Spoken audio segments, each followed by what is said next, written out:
Let's get back to strolling instead of scrolling. Before we can safely come together, we need the facts on COVID-19 vaccines. Visit getvaccineanswers.org so you can make an informed decision for yourself and for your fam. Nope. Nope. Come on, him? Ooh, I like him.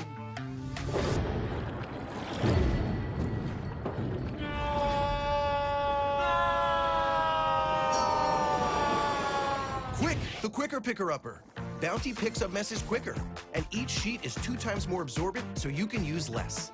He's an 8. He's a 9. Bounty, the quicker picker-upper.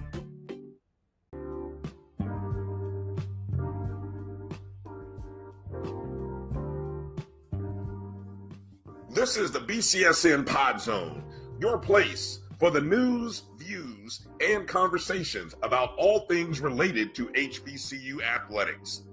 Here are the BCSN Sports Wrap, Dr. Cavill's Inside the HBCU Sports Lab, Knights of the Round Table, the pregame show, the Carlos Brown Show, the ONG Strike Zone, and more in one place.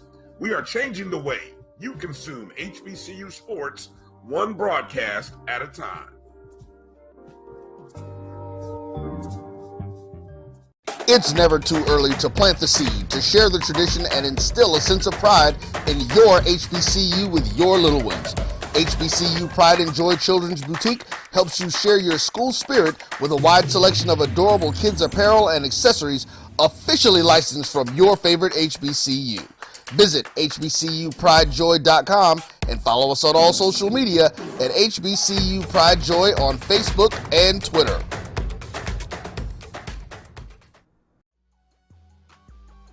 This is the Dean of the College of HBCU Sports, Kenyatta Cavill of Dr. Cavill's Inside the HBCU Sports Lab with Mike Washington and Charles Bishop.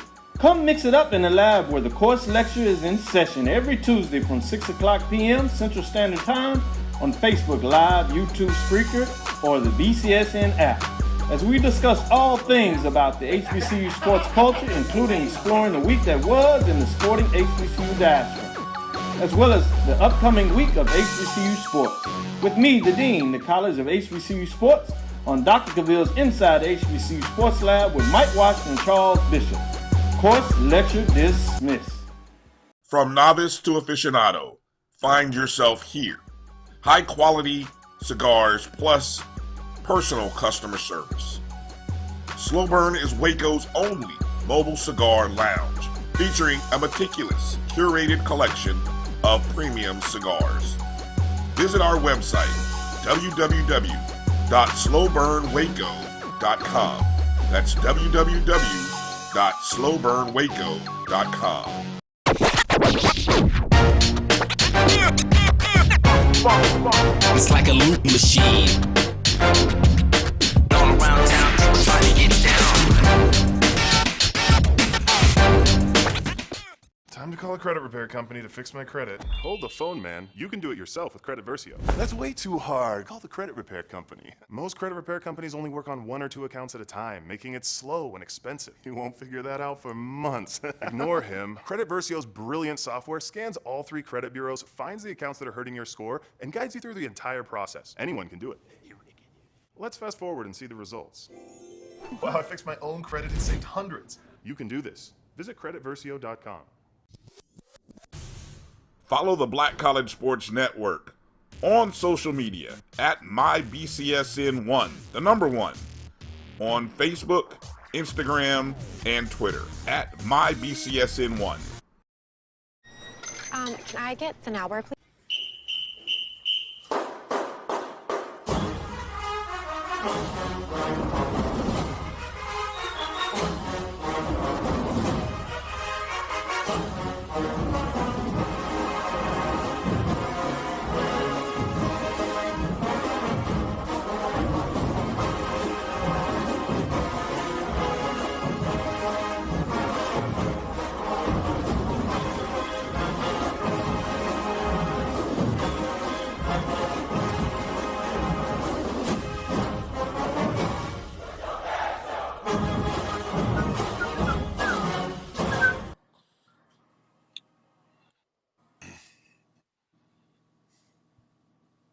Let's go. All right. Hello.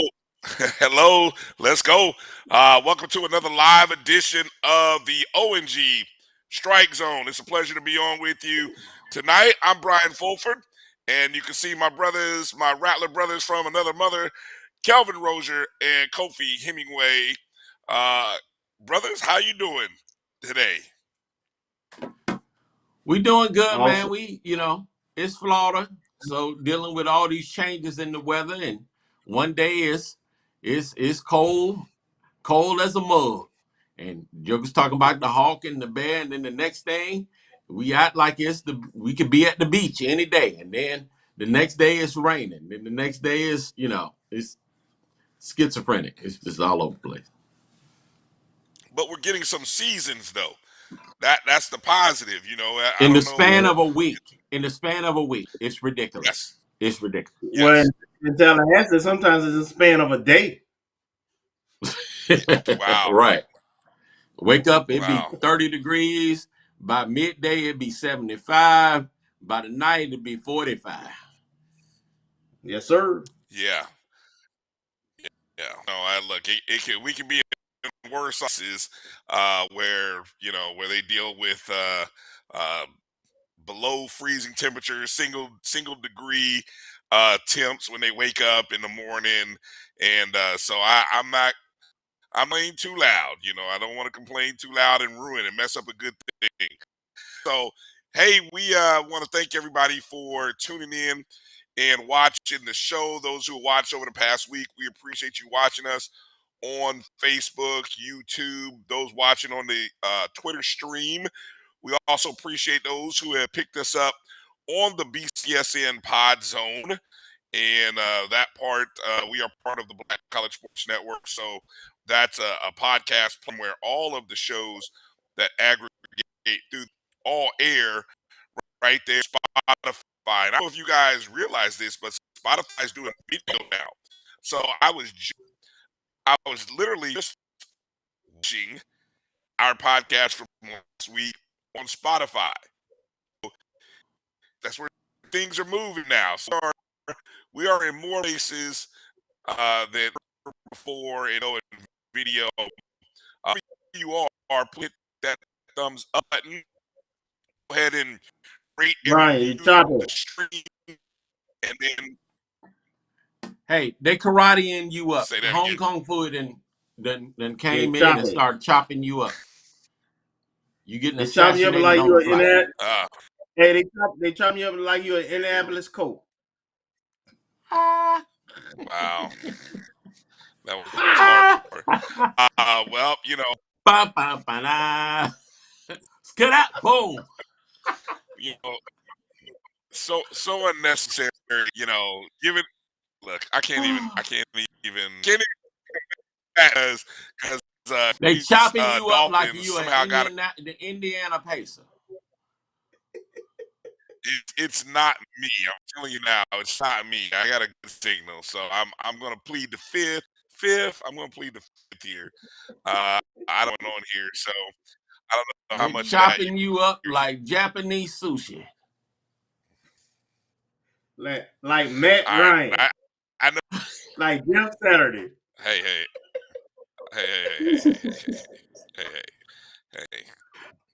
All right, we good. Mr. Producer in the background, let's get this figured out But here. boom. If I got to listen, I can't do a whole show of bad Indianapolis jokes. I know the They number chopping you up 4 like pick Georgia draft. did TCU.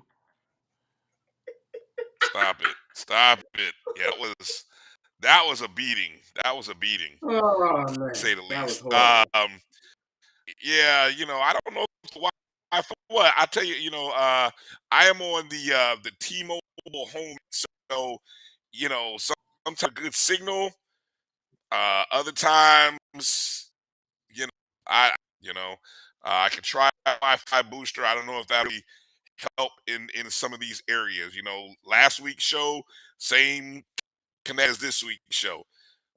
So we'll see. We'll try to figure it out here. So I appreciate you guys hanging in there with the bad signal. So anyway, Let's get into we got in front of us today. Of course, we're going to get into talking about a little bit of the basketball blues that we're kind of going through right now down in the Bayou. We had 4 games, much more competitive than what we had earlier in the week. I'll say that, but still losses. Yep, still L's. We'll talk about those. And, we'll get into talking about the latest in the 2023 recruiting news. We've got a handful of new commits for the upcoming 2023 recruiting class. And then at the top of hour 2, guys, we are 1 month away from the start of baseball season.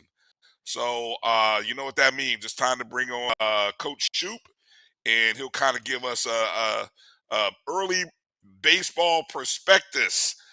And I discovered some very interesting, exciting things regarding our baseball schedule that I look forward to us talking about when we get into the baseball segment. Really excited about the opportunity that our baseball program has and that Rattler Nation will have to get behind and support the base program.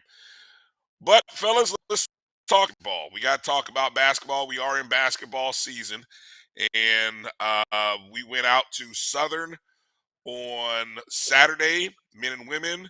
And then we followed it up on Monday, a game, Grambling State.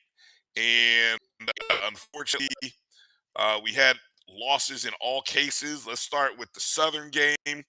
The women lost 55-49, which you got to admit, fellas, when you come off a 35-point loss, 55-49 is pretty damn impressive. I mean, it's a loss, but it was a better showing and output. Oh, you head scratching there, Kelvin, head scratching. You use the word impressive. Oh, okay, my But go bad. ahead. Wrong adjective. Wrong adjective. Oh, I mean, what adjective would you use? Again, coming off a 35-point loss. Next, keep going because you're going to make me mad and everything. And I'm trying to remain calm just to get through this whole basketball segment. So let's just stick to the facts. Let's keep it moving. Say what we got to say, and All right. there we go. Stick to the facts, huh? Okay. Well, we held Southern women to 40% shooting. We forced 22 turnovers. Those are the positives. Defensively, they only shot 20%. The problem on our side, and we did have Ariana Grizzle back, we had Dylan Horton back, but the offensive production is really poor right now. We shot only 29% from the field, 11% from the three-point arc. We equaled out the 22 turnovers by Southern with 22 of our own, so that kind of balanced out. We did out-rebound them, but yeah, not too much from there. Well, let me just say this. Effort-wise, the effort was much better. The energy level was much better. And by contrast, Southern only beat Cookman 65-63. So, I believe that as far as the women's team goes, if they continue to stay within that pocket and continue to develop, I believe at the end of the year they're going to be a factor. I believe that they have an opportunity to be a factor even in the tournament. Believe it or not, I don't think we're going to beat Jackson State, but I believe we're going to play them a whole lot better than we did last year. But we have to prove it on the court. I believe our women's program right now, I would rather watch our women. Watching the guys is hard. It's hard really with both of them, but I believe the women are going to be more of the factor than the men right now. Interesting. Kelvin, you care to comment? Hey, I don't think my brother been watching the games. I've been watching the game. Hey, let me just say this. All I right. believe the women have more of an opportunity to be a factor right now than the men. Now, the men played much better. We haven't beaten Southern since we've been in the conference. We have played Grambling pretty well. We swept them last year. They beat us this year in a much closer game. And our guys they're being competitive at times. They're just very inconsistent, and we haven't found a way to score. So I think defensively, they're pretty decent, but on the offensive end, we can't put it in the basket, and that's how you win games. So To Brian's point, and a lot of the issues are similar with both teams. We knew and we talked about the fact that you had a lot of new faces. These were new teams, and so they spent most of all the pre-conference season on the road playing Power Five and so forth, and therefore it takes a little longer to gel, frankly. And so putting all that together is one thing, but some things that concern me and why I disagree with COVID specifically between the two teams. Let's just stick with the Southern game. Less than 30% shooting of not from 3-point for the game. 11% shooting from 3-point line. 54%. Are you talking about the women or the men? Yes, the women. Okay. 54% shooting from the free throw line, and that's actually an improvement from the previous two conference games. So they don't shoot from the field well, they don't shoot from 3-point line well, and they don't shoot free throws well, and they turn the ball over.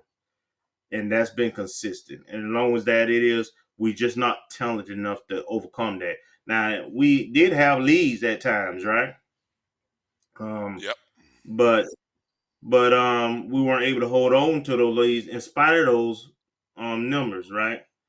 Because as stated, Southern went a whole lot better than we were, frankly, in most of those categories. But our margin of error is small, and we're not elite enough, talent-wise or coaching-wise, where we can overcome all those things. So we got to have a game where either 3-point field goal shooting is good, or the 2-point field goal shooting is good, or the free throws are good, or the turnovers are down. Right now, we're hitting all four of those categories in a negative way. So on the women's side, and that's from game to game, it's been consistent. That's who they are at this point. So, but they were competitive, and the effort was there. That's the one thing I would say that was totally different from the Bethune game. The effort was there, and they were in both games. So that's a good sign. With what you said about the men, I understand. Sometimes coaches have their philosophy and they want to stick with it, but sometimes there are occasions where you got to tweak your formula based on the talent you have. And one thing I would say with the men's side is we're not elite enough defensively consistently to win games. And we can't count on scoring more than 55, 56 points a game. That's just kind of who we are. But what we can do, and we did it in spurts. Stevens, he was our leading scorer, but his minutes were very inconsistent. Made no sense. Like the first game, he played quite a bit in the first half, didn't play that much in the second half, but he was still our leading scorer. But he was probably our 6 or 7 most minutes played. Then the second game, he was our leading scorer at halftime, and he didn't score again in the second half. Didn't play a whole lot in the second half. And he was still our leading scorer. I know Coach is more of a defensive-minded guy, and he has some of those kind of principles. But that's the only shooter we got. He's gonna have to play. Bottom line, I think that one tweak makes us middle of the road at the worst in our conference. So, well, just for that's me, like last year, we knew that last season with the women it was going to be a wash. It is what it is. I believe this year they do have a chance to be at least a factor or a spoiler. I think that is the peak for this team. Hopefully if they can get one big win or upset, I would deem it as a success.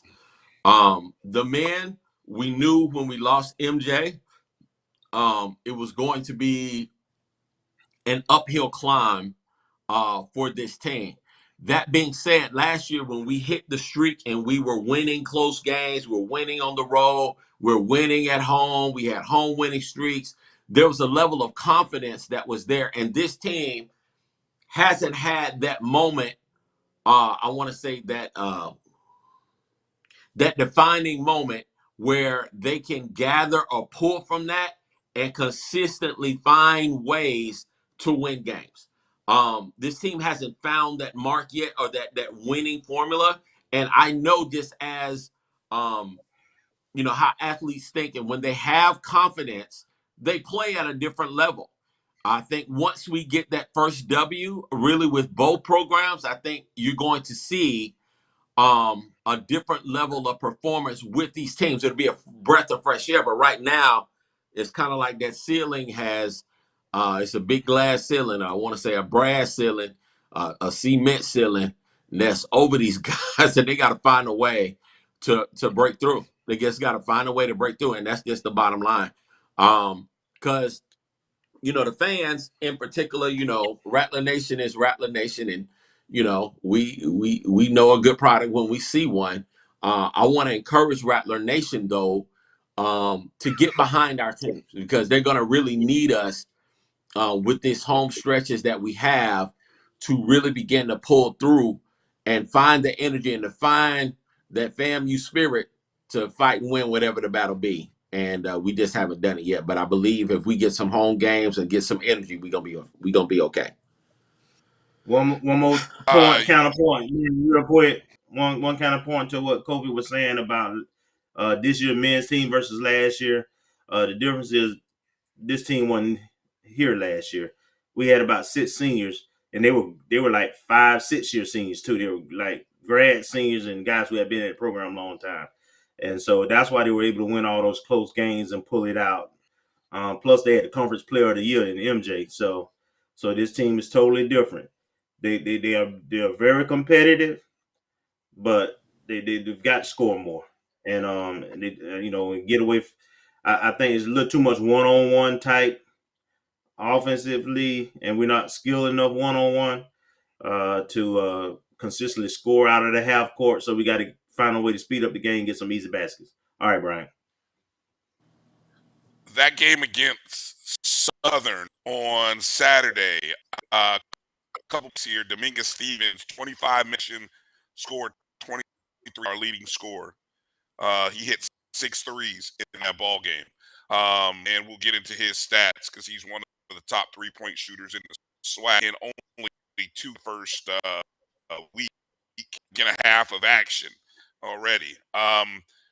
We had a 1 point in the halftime. Southern is playing like the best team on the men's side right now. 0-4 games, they're 4-0. Points per game, they're averaging like 82 a game. They kicked it up in the second half on us, outscored us 58-39 in the second half. I mean, whole boat raced us in the second half of that contest. So Southern's the premier team. Grambling State is playing like probably maybe the second or third best team. You shaking your head, and I'm on the men's side. Jackson State. Grambling State. The only reason I'm shaking my head is that it's still very early in the season. It's a long way to go, and yes, it Texas is, Southern will part be of what you do Texas in the non-conference, though, Kofi. Texas Southern, Grambling. Go ahead, finish. Grambling had one of the most successful. Let's not forget what they did in conference. They beat a Pac-12 team. What was it? An SEC team. You know, that's pretty impressive. They had, I mean, I think they're the only SWAC men's team sitting above 500 right now. So Right. let's not discount Graham. I mean, short of an injury or something, don't I'm discount not Grambling. discounting them We at all. played. Okay, what I guess my overall point is this weekend combined, I'm going to say we played, and mark this down. I'm saying we played 2 of the top 4 teams be seeded 1 through 4 in the SWAC tournament in March. We played 2 of them this weekend. On the road. Like That's I said, true. short on the road. So when we went to Grambling, both the men and women competed well. The women lost by 3 in overtime. We actually had a chance. Dylan Horton had a 3-ball in her hands that could have double overtime. Grambling State's women, they're 3-1. So they are off to a good start in conference play. The men lost 62-57. And, you know, there's this one little stretch in the second half where we had an 8-point lead with about 16:33 to play. Gave up a 12-0 run, Grambling. They took a 4-point lead, and from that moment on, for pretty much the next 10, 11 minutes of the ball game, it was down 1-2 possession game. You know, needless to say, like I said, the score being 5 points, it is what it is. So overall, we competed well. But as both of you said, the big problem for the men and women's team, we are averaging now again, both teams are 2-12. I mean, that kind of, both are 2-12 overall. Both are 0 SWAC. Both are dead last in points per game. I think I looked it up. The women are averaging 50 points a game. That's dead last. The men are averaging 60 a game, dead last. Hell, the women are shooting dead last in free throw percentage. Free points. Less than 50%. That's crazy.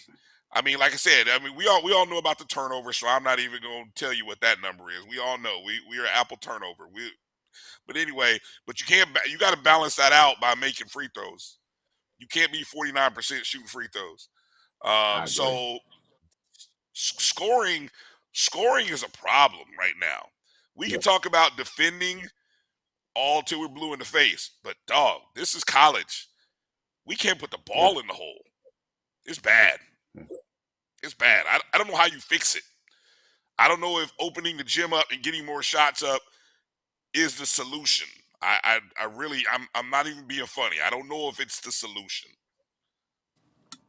You know, I would love to know from people who, you guys on Facebook and YouTube and are watching, how many of you guys tuned or watched the game on the the Jaguar Sports Network or the GSU Tigers Network? People tuned in to watch live.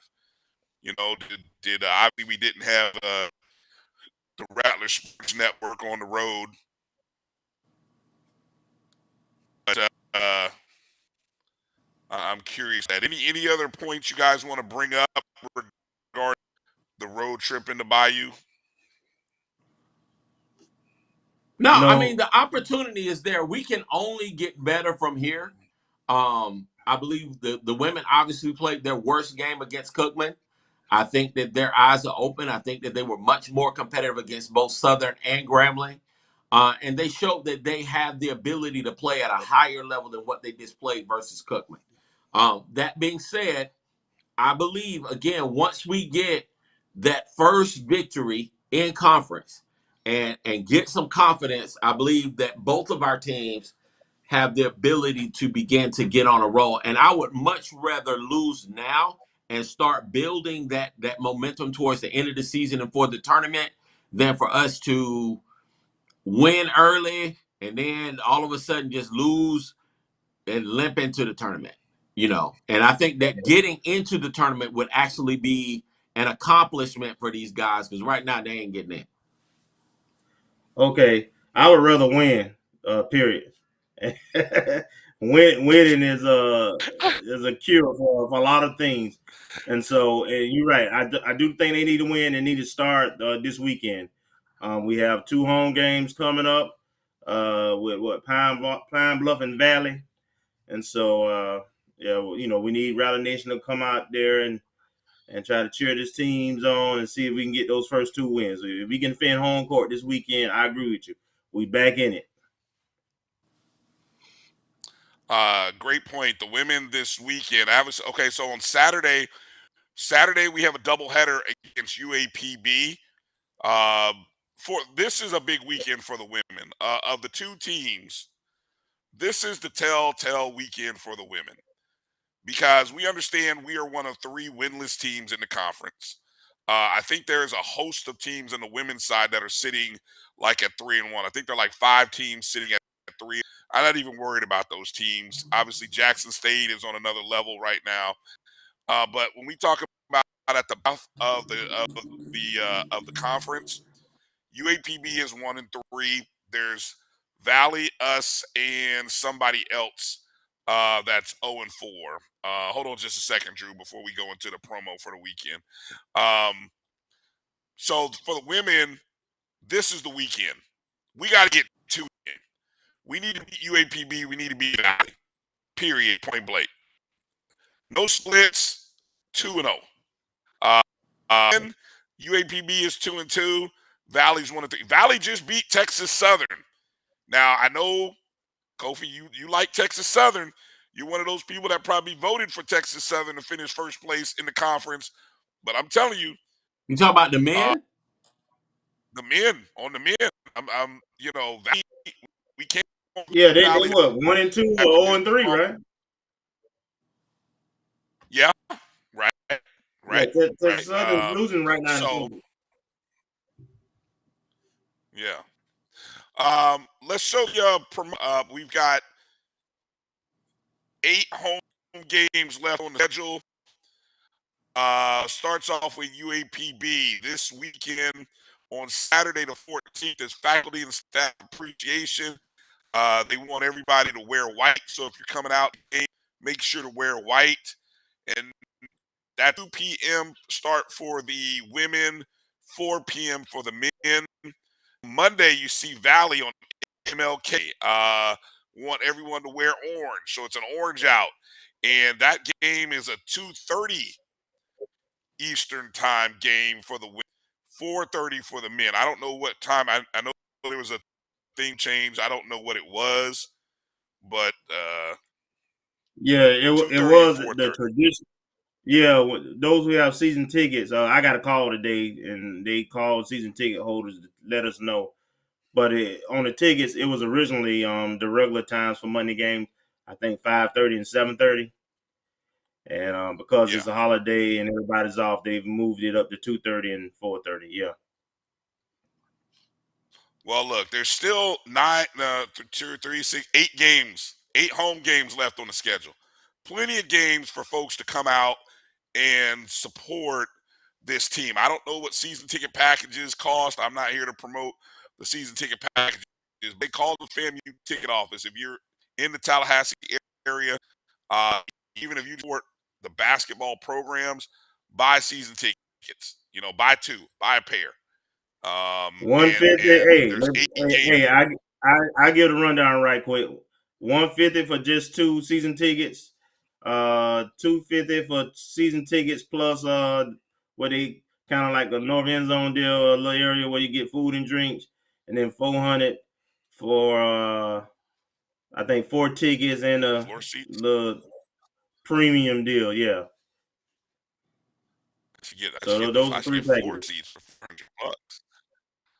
It is. I can get on the floor with 400. Oh, it is. I don't know about the floor. I don't know about the floor. You get a little hang tag thing around your neck, and you get to eat and sip a little bit.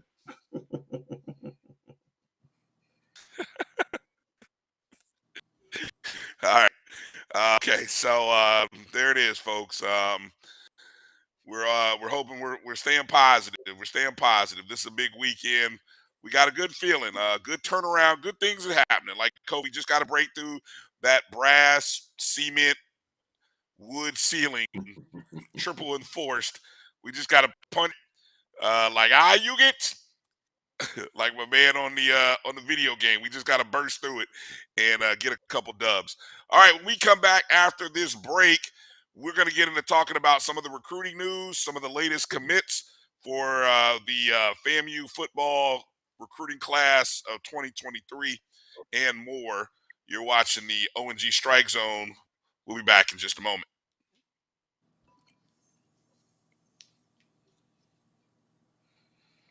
Please? $1. Have a good one. Got it. Hey, what's going on? Hey. Let me get an out bar. Sure. $1. Appreciate you. Got it.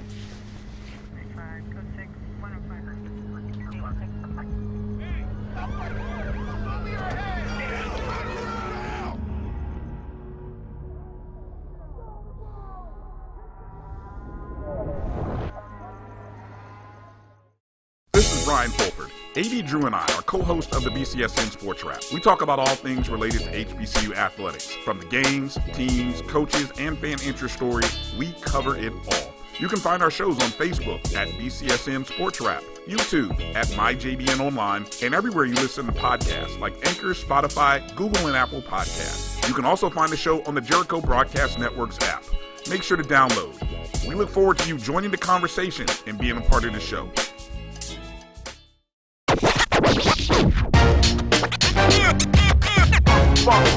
It's like a loop machine.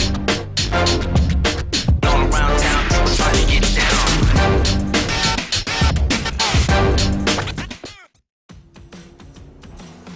Don't worry, Ma. We'll be there soon. We? Is this the one? Well, let's say I found the one who takes me to another level. Always stays calm under pressure. Most importantly, the one that helps me discover the coolest places. This sounds wonderful. Come outside, I'll introduce you. You're here. Definitely the one. Introducing the all-new Nissan Frontier. Support the Black College Sports Network so we can continue to provide you coverage. Go to myjbn.com/support and be a part of the Black College Sports Network. They can follow their dreams. Some carriers will give you just one measly entertainment subscription. One is no fun. With Verizon, there's up to 7 entertainment subscriptions with your unlimited plan. That's 7 times the... 7 times the... No. 7 times the... Music, gaming, Disney Plus, Hulu, ESPN Plus, and more. That's 7 times the entertainment. Because everyone deserves better. And with plans starting at just $35, better costs less than you think. Your ad could be ran here. MyJBN.com/support. MyJBN.com/support for more information. Let's get back.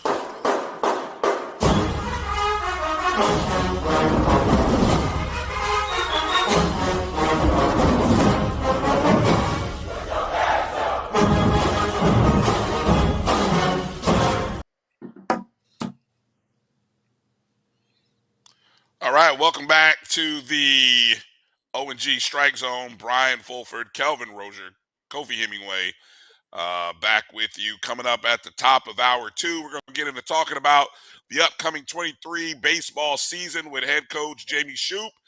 And so you guys want to make sure to tell a friend and get ready to get some baseball perspective, because we're 1 month away from the start of the season. Literally, the season starts February 17th. It'll be here before you know it. But before the baseball season starts, we are in the final weeks of the recruiting season, the football recruiting season.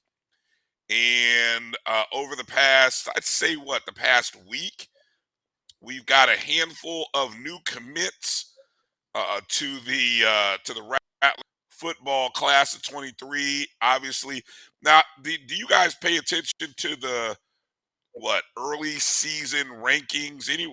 What's the vibe from just outside in terms of what are they saying FAMU did? I don't really pay attention to that stuff a whole lot. I mean, But right what now what we're do you top hear? in terms of FCS. We're a top 10 recruiting class, and that's a plus because we haven't been there, in decades, if ever. And so that's since they've been doing recruitment rankings. So that is a good deal. We're getting good quality. I know our defensive coaches have been extremely excited. With the pickups that we have, we've got good quality talent on both sides of the ball. And so it's just going to be interesting to see how we pull it all together, how we put it all together.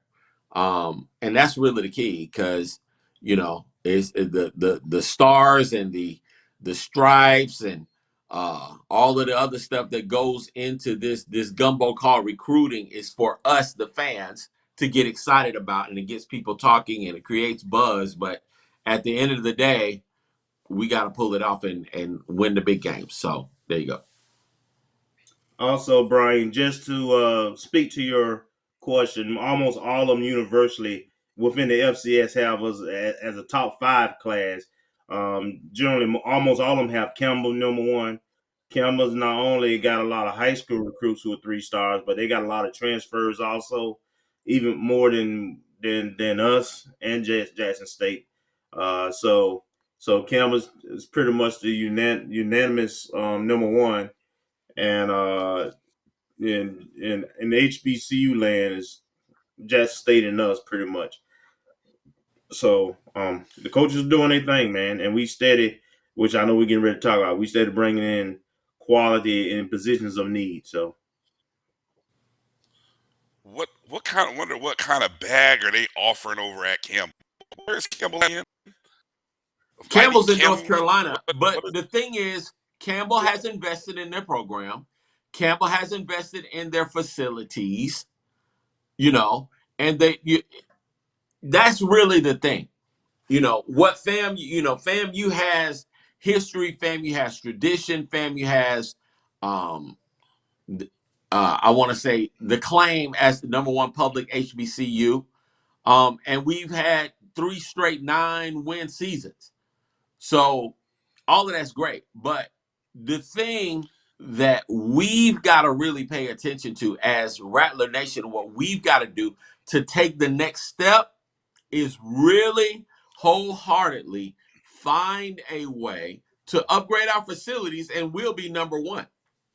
It's that simple. One of the things, if I go, it's just like buying a house or going or choosing a hotel. Why do you choose to stay with Marriott? Because Marriott has good breakfast, Marriott has good food, they're clean, they make you feel good, all of those things. And Campbell has been able to show that the atmosphere that you're going in there is top notch. it's not the atmosphere. Campbell facilities are okay. They're good. I mean, they're not bad, but they're not knocking them. They're not knocking them out of the park. They do have a former pro player as a head coach also who seems to be well connected, and a lot of coaches seem to be sending kids to him. The question is going to be just like with Maynard at A&M, man. You getting all these players, but your win-loss record ain't showing it. So can you get all that talent to play together and so forth? But on game day, they may have 4,000-5,000 people in the stands, if that.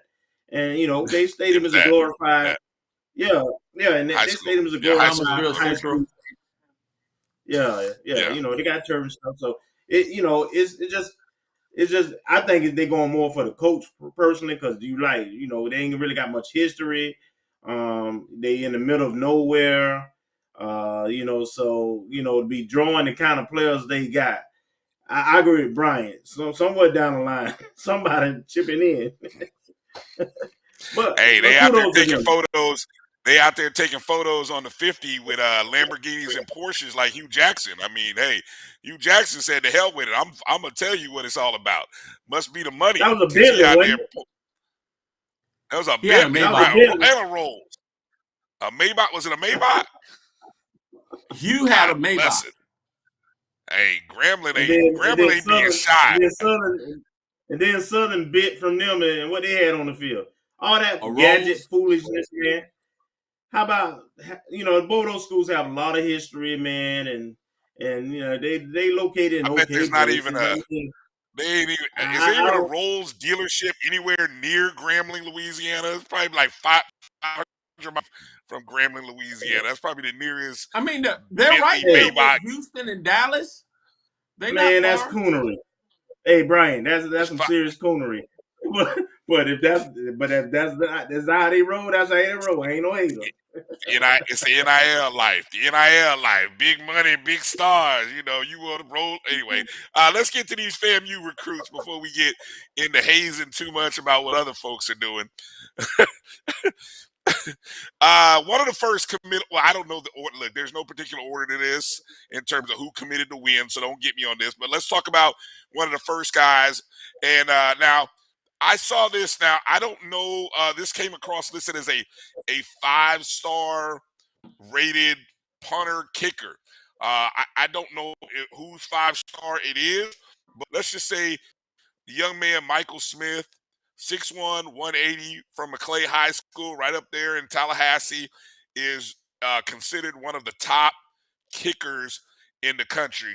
And my man has some swag to him. I'm sorry, the photos that he took, they just kind of a different. He doesn't look like your average kicker. He just got a different kind of swag to him. You see him there just kind of posing with the kick, but it's the other photo that gave me a hoot, the one of him sitting in the chair. And I'm just like, bro, you're a punter, kicker.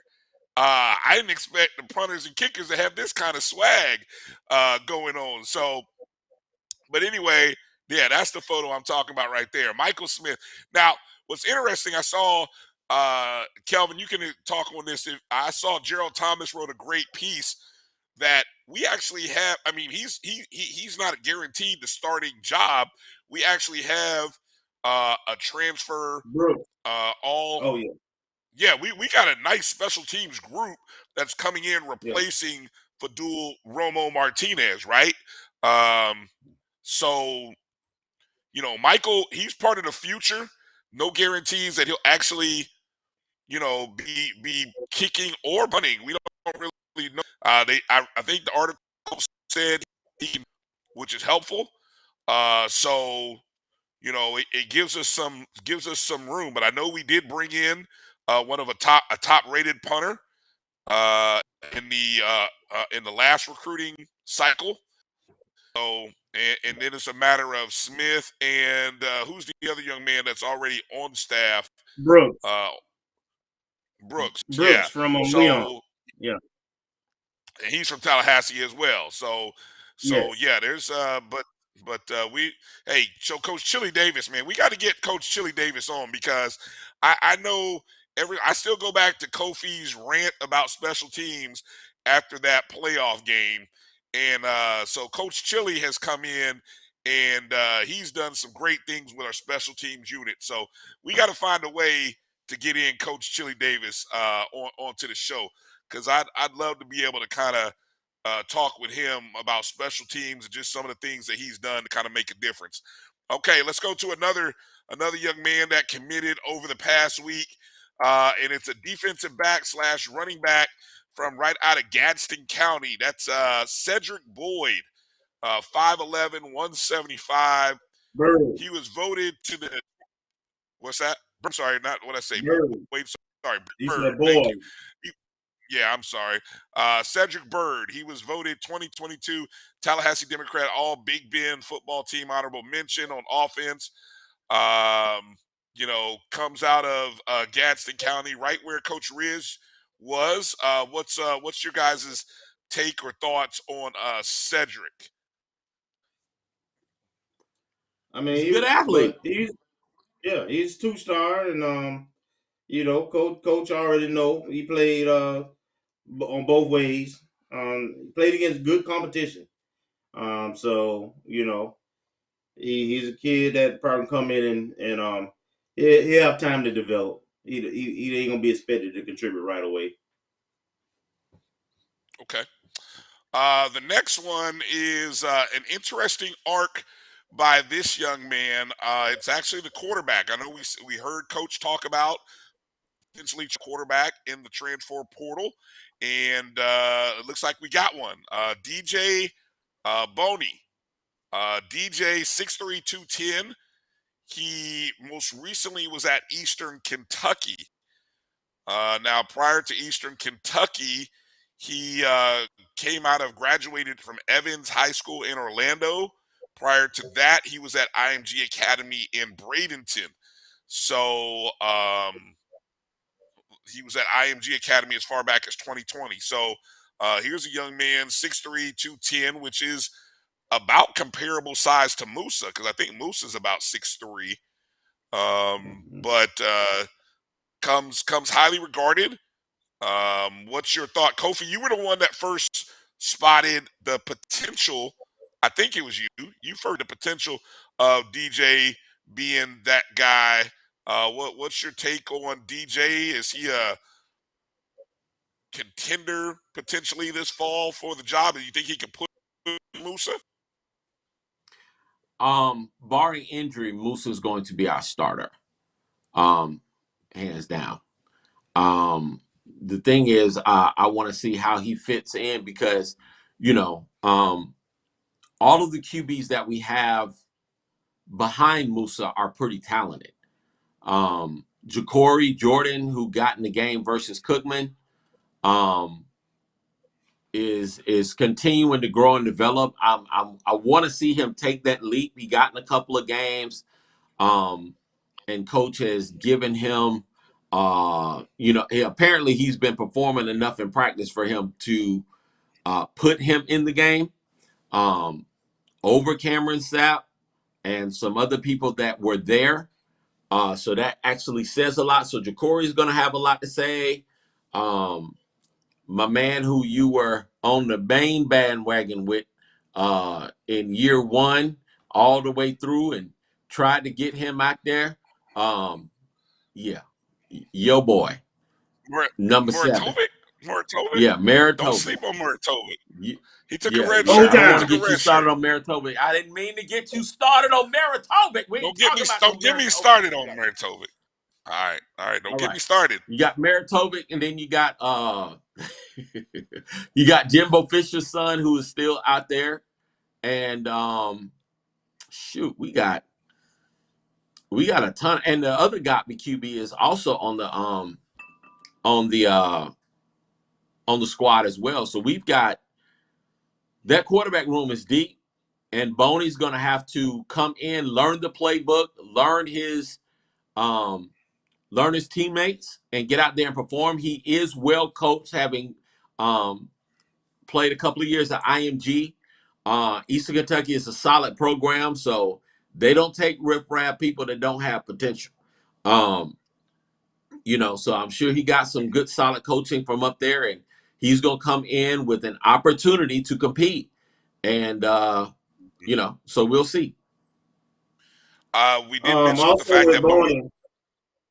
Yeah, go ahead. I was just going to say, also with Boney, it's believed that he's related to a former Rattler who played on Riley, who had the last name Boney too. It hadn't been confirmed, but whether that's an uncle or a dad or what have you, we think that I know we offered also, I believe Marcus mentioned that we offered out of high school, and he went to Eastern Kentucky, but so I think I'm interested to see when he gets here. Sapp is in the transfer portal and on his way out.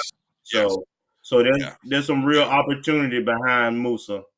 And he's got all the skill sets. He's a true dual threat, run and pass. So I'm interested to see when he gets in what he does.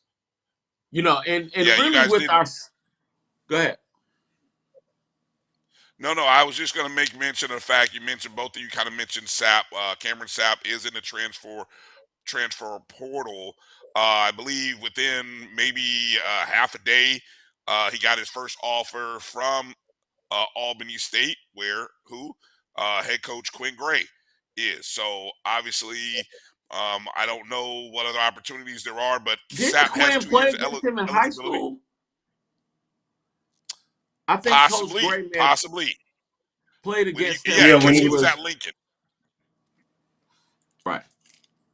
So Real, that would be a good real stop quick for with him. your Quinn is a solid coach, especially with the QB. So that'll be interesting. All right, let me move over to the next guy because I want to make sure we get all these guys in. Got at least 2 or 3 more. Next young man.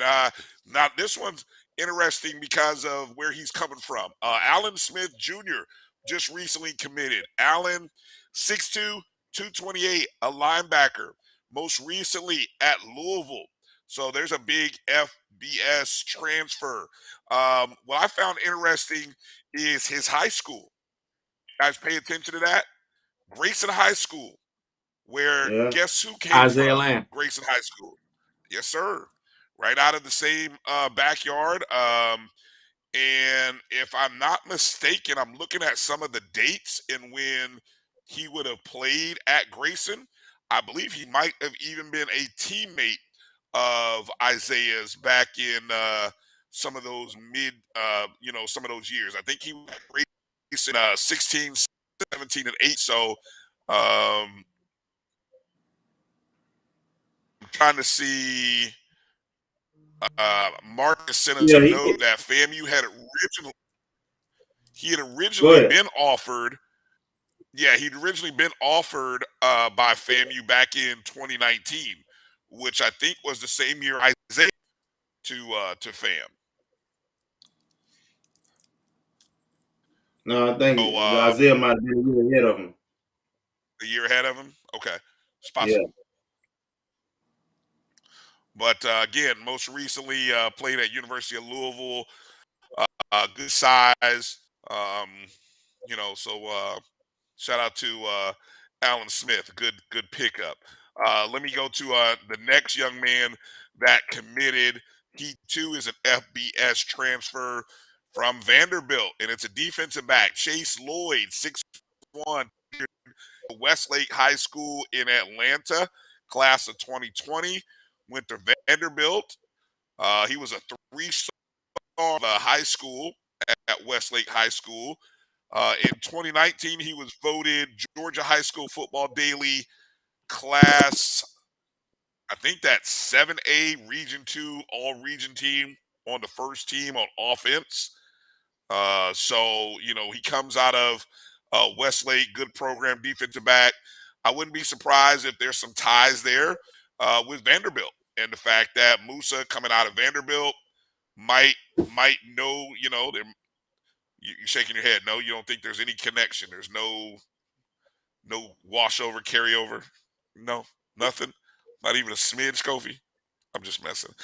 Any thoughts here quickly on Chase or Allen before I get to the last commit? And you got to be quick because we got about a minute here.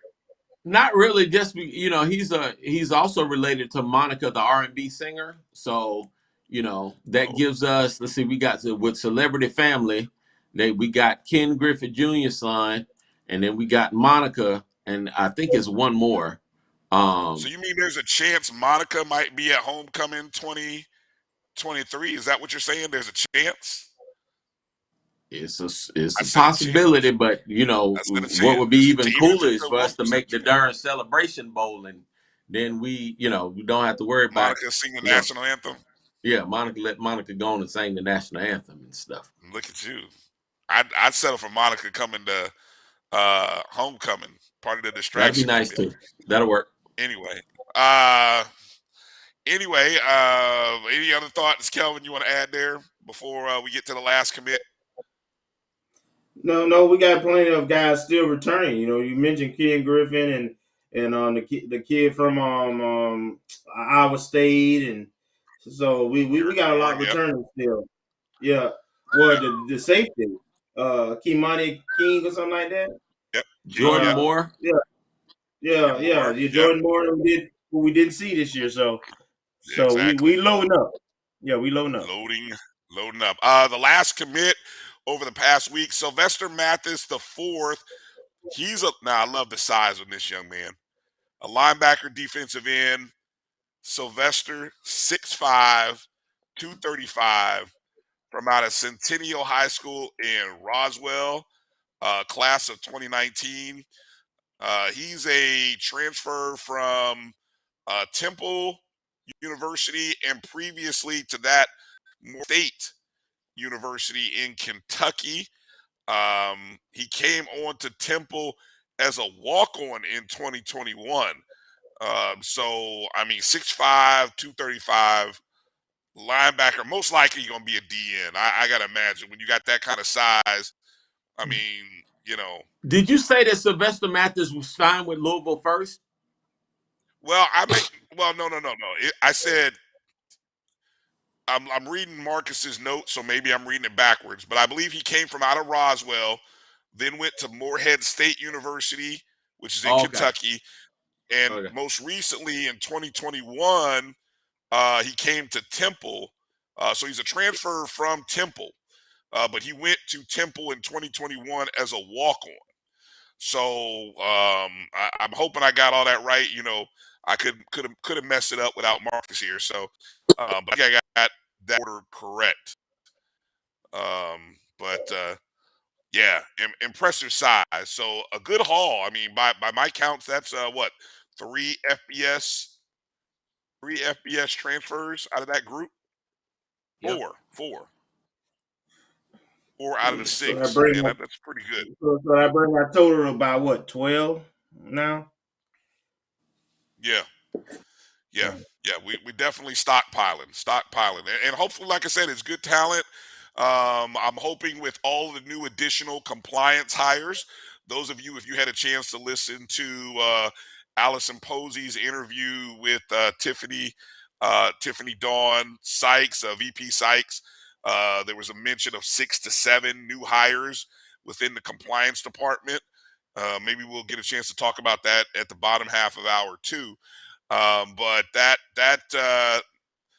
this is going to be real helpful, hopefully, in terms of making sure that we get all of these young men in. And so, with that said, let's take a break, because coming up on the other side, we've got our head baseball coach. It's time to start talking about baseball. We are 1 month away from the start of the 2023 baseball season. The Rattlers are already highly ranked in the preseason polls. I just saw HBCU Nines already say that the Rattlers are one of the top 5 teams in the country preseason poll. So let's talk to Coach Shouppe on the other side. You're watching the O&G Strike Zone. We'll be back in just a moment. There's a shot. That might be. It could be. Right field. Grand slam. What a shot. That's how you get hot, young fella. Thank you, guys, for what you do for HBCU athletics. This is a fantastic avenue for all of us. This is our ESPN, so we love what you guys do, all you guys at BCSN. We really appreciate what it is that you guys do for us. Let's get back to strolling instead of scrolling. Before we can safely come together, we need the facts on COVID-19 vaccines. Visit getvaccineanswers.org so you can make an informed decision for yourself and for your fam. Nope. Come on, him? Ooh, I like him.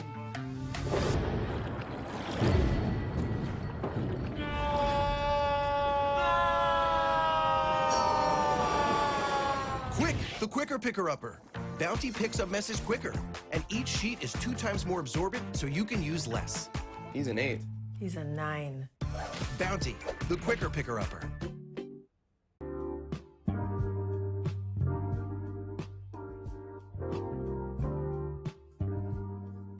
This is the BCSN Pod Zone, your place for the news, views, and conversations about all things related to HBCU athletics. Here are the BCSN Sports Wrap, Dr. Cavill's Inside the HBCU Sports Lab, Knights of the Round Table, the pregame show, The Carlos Brown Show, the ONG, Strike Zone, and more in one place. We are changing the way you consume HBCU sports, one broadcast at a time.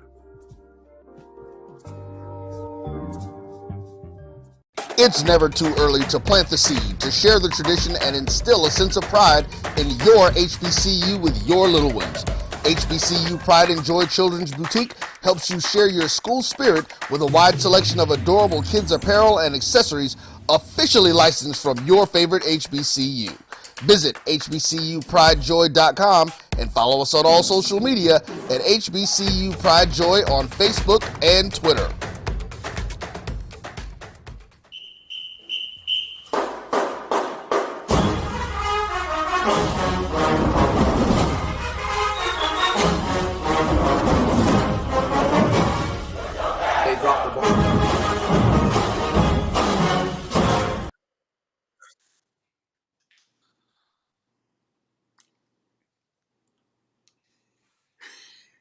Hello?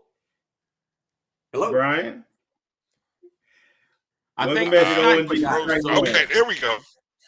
I don't know why there you go. my screen froze. All right. Baseball. All right. Hey, welcome back to the ONG Strike Zone. Brown and Kofi is the head ball coach, our head baseball coach. Coach Shaq on with us. Start 2023. Happy New Year, Coach. Happy New Year, guys. Happy New Year, Coach. Good to have you back. And we are really, it's crazy to think we are one way from the start of the season. When I looked at the schedule, because Kelvin was like, "Hey, we got to get Coach Shoop on," and I said, "It's time for baseball already," and it just rolls right up on us. And here we are. I've seen the preseason polls already out. What kind of tell us a little bit about the fall? How was the fall season? Because obviously we know there's fall ball to kind of get the guys and everybody primed. Give us a little recap on what fall ball was like for the Rattlers. Give me a second, if you will, before I do that, and I definitely want to talk about the fall because it was a good fall for us. But I didn't listen to the earlier parts of the show, but what Willie Simmons did with the football program this year to go and have the first two games go as they went, and then to be able to rally those troops back and get those guys to finish undefeated throughout the rest of the season. I mean, that's hard to do for people that don't know sports and especially don't know football. I mean, you can lose a locker room in a hurry, with the way they played and the way that Jackson State played that first game against us. And Coach Simmons and his staff, man, to do that, that's coaching. And I don't know if that's said enough. Also, GoCon and the girls volleyball team to win back-to-back SWAC championships in the first 2 years. I mean, that's an amazing feat as well. So we're just trying to, rub shoulders with those two guys and kind of do what, their programs have done and really represent FAMU well in the SWAC, being our second year in the SWAC. It was a good fall season for us. The NCAA allows you to play 2 fall games. What we and most programs do in the country is we kind of split those games and make 2 games into 4 by playing 14 straight innings, but we, for a game, call it a game, and we really play 2 7-inning games. And so we were able to win all 4 of those games against junior college teams, play everybody. And, it's the first time since I've been here that we've won all 4 fall games. Better than that, and the reason we do what we do as coaches is to kind of secure the future for these young men that we are blessed to be able to coach. And, better than that and greater than anything that happened on the field was what happened in the classroom. We had a 3.21 team GPA with 40 players, which is we had 20% of our guys, 8 of the 40 make a 4.0.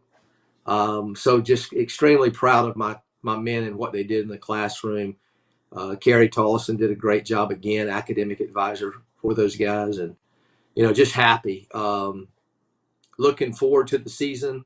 Fall gave us a lot to look forward to because we got a lot to replace coming into this season. We return a lot, but yet we still have a lot of holes to fill as well. And I think we've done a good job recruiting to be able to fill those holes with players that the fans are going to enjoy seeing, and they're going to help us win some ball games this spring. for people who aren't familiar with how the fall season or that time works for baseball programs, do you think the time well, I guess there's two parts to that question. One, what kind of things are you able to do with your players? I mean, are any restrictions on the amount of time you have with them in the fall, and do you feel like it's enough to accomplish what you would like to be able to go into the spring doing, or would you love to see maybe, hey, I'd love to give us 2 weekends of games instead of just these two that everybody splits into 4? Yeah, it's the fall's good. We have a 45-day window. Everybody in Division One baseball does a 45-day window in which we can get it's about 30 practices, depending on how you practice in the spring. It's all accumulated throughout the course of the season. But yeah, falls are good. I mean, it's fall. We don't practice a lot on weekends simply because we still want our men to be 18 and 20 and 22-year-old young men and enjoy college football season. Being a college student, being an 18, 20-year-old, go home, travel home, So I like what we do. We practice 5 days a week usually, and then as we get closer to the end, we start playing games. We practice even less than that. We hit the weight room hard.